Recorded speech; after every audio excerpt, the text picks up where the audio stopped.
Mes chers collègues, quel honneur de pouvoir prononcer ici, dans ce centre universitaire méditerranéen, qui incarne plus que tout autre lieu notre culture, notre identité, nos racines.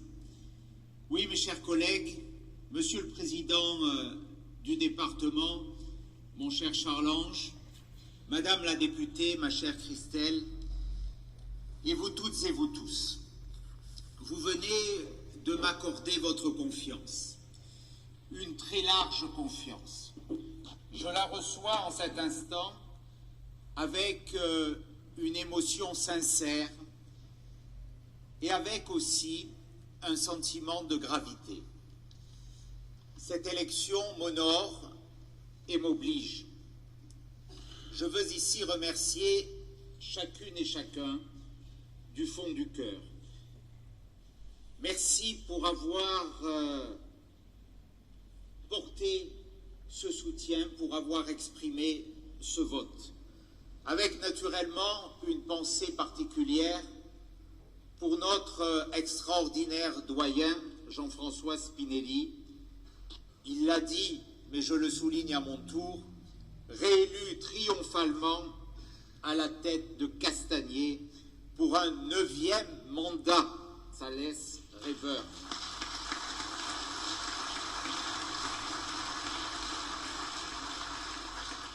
Bravo à toi, Jeannot, parce que finalement, tu incarnes une part de notre territoire. Le bois, la forêt, nos montagnes. Je t'ai connu débardeur de bois dans nos montagnes de la Vésubie, et puis l'olivier aussi à Castanier. Mes chers collègues, comme moi, pour la ville de Nice, vous portez la voix de nos 51 communes. Vous représentez ici des sensibilités différentes, des territoires différents, des convictions différentes. Oui, mes chers collègues, la diversité, quelque part, est l'âme de notre territoire. Sur ces 1500 km² se concentre en effet un patrimoine culturel, historique, unique au monde. Du comté de Nice et de la Provence jusqu'à la métropole aujourd'hui, cette terre a porté une identité singulière, à la fois forgée par la mer et façonnée par nos montagnes.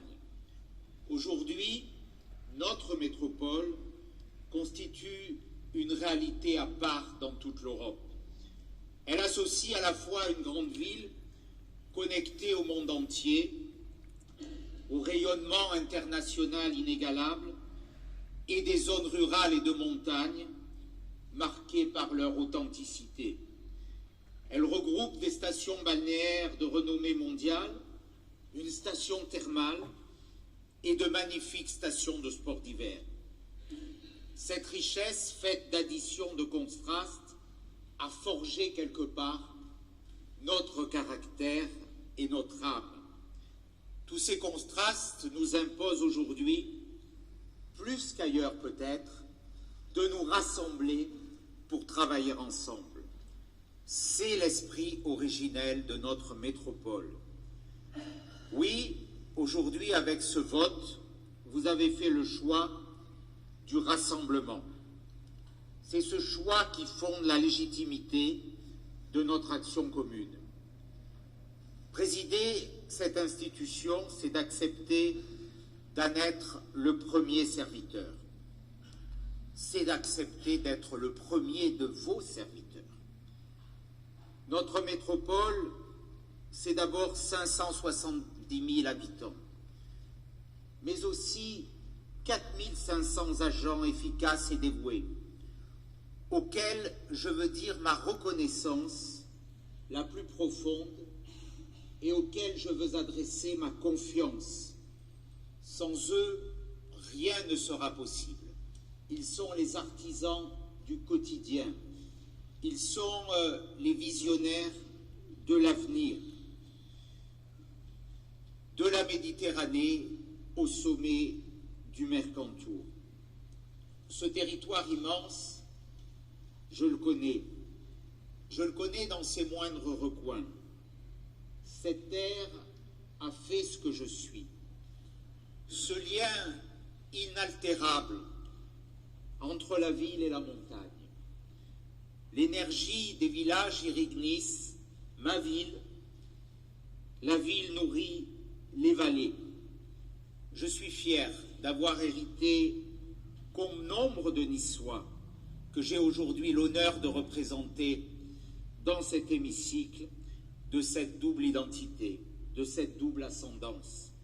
Celle de Nice, où je suis né, où j'ai grandi, où j'ai choisi de fonder ma famille, et où les Niçoises et les Niçois m'ont témoigné les 15 et 22 mars cette immense confiance dont je suis si fier, et celle de la Vésubie, celle de mon village de Saint-Martin, vallée de mes grands-parents, de mes parents, de tous ceux qui m'ont servi de repère dans ce parcours, de ce village juste parmi les nations.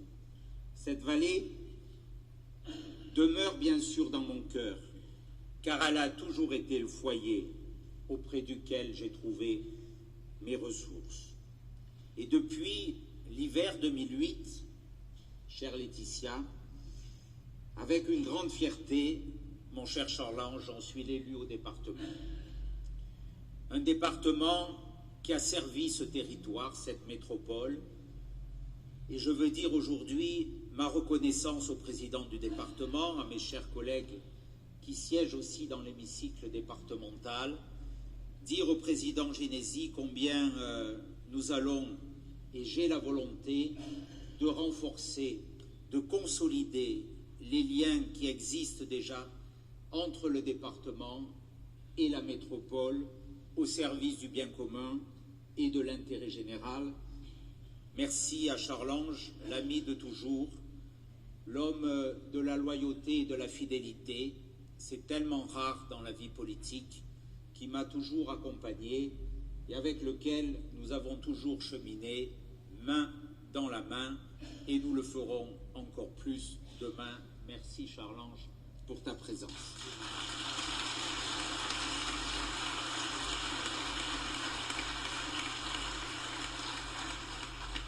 Oui, cette terre a fait ce que nous sommes. C'est l'âme profonde de ce territoire. Notre métropole, mes chers collègues, nous le savons parce que nous l'aimons plus que tout autre. Notre métropole dispose, peut compter d'atouts formidables, extraordinaires, singuliers, uniques.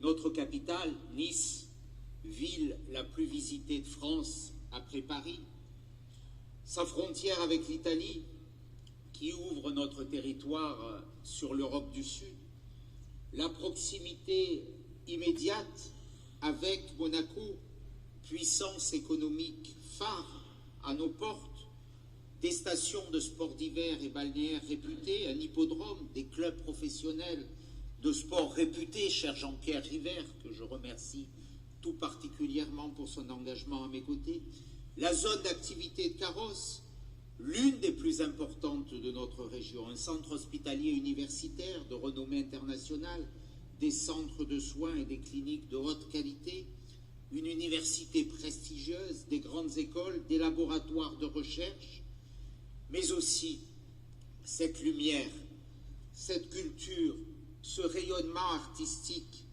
qui ont fait de notre territoire, de notre terre, une source inépuisable d'inspiration pour les plus grands écrivains, les plus grands musiciens, les plus grands peintres, les plus grands cinéastes qui ont façonné, sculpté ce mythe dont nous sommes les détenteurs, les héritiers, dont nous devons être les transmetteurs de cette Côte d'Azur dont Nice est la capitale éternelle.